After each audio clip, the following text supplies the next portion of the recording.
कोई कुछ। अब हम जो है सो कि पहले बोल देते थे, इस बार हम लोगों ने साइंटिफिक तरीका से काम किया ही, समझ लीजिए।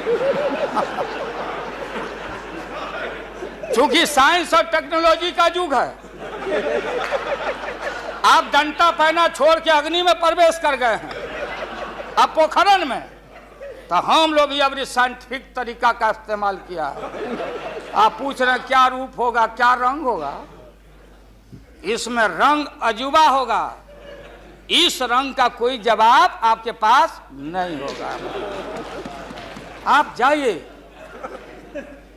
अभी भी मेरा सुझाव है, हालांकि सुझाव देने का हकदार आपके उम्र के आदमी के लिए हम नहीं योग्य समझते, लेकिन आपने कहा था माननीय प्रधानमंत्री जी, पूरे देश के कांग्रेस के लोगों को विन ओवर करने के लिए, संपैथी लेने के लिए, कि नेहरू जी ने कहा था कि अटल एक दिन तुम देश का प्रधानमंत्री बनेगा। आपने कहा था, ये लिखा हुआ है रिकॉर्ड में, आपने कहा था।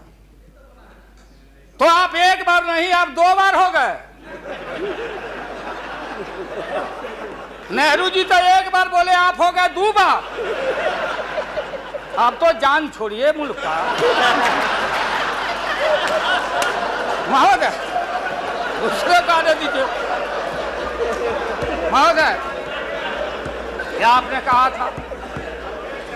अब अपने हम लोगों ने, अब आप हम लोगों को पाठ पढ़ाते हैं। अडवाणी जी चले गए उठ के, अडवाणी जी उठ के चले गए, आप हमको पाठ पढ़ाते, हमको शिक्षा देते। जब हमारे आदरणीय जो चोटी के नेता थे मुल्क के, नेहरू जी जैसे लोग, लोहिया जी, जयप्रकाश नारायण जी, सारा जो पक्ति के उस समय नेता थे, उन्होंने आपको जरूर आशीर्वाद दिया, और उनके आशीर्वाद से 2 बार आप हो गए। लेकिन अभी जो आपने कार्यक्रम घोषणा किया था इसी हाउस में, जवाहर रोजगार योजना को क्यों मिटा दिया आपने? रीनेम क्यों कर दिया? सारे चीज को कंपाइल क्यों कर दिया? इंदिरा आवास को क्यों आपने रिकंपाइल कर दिया?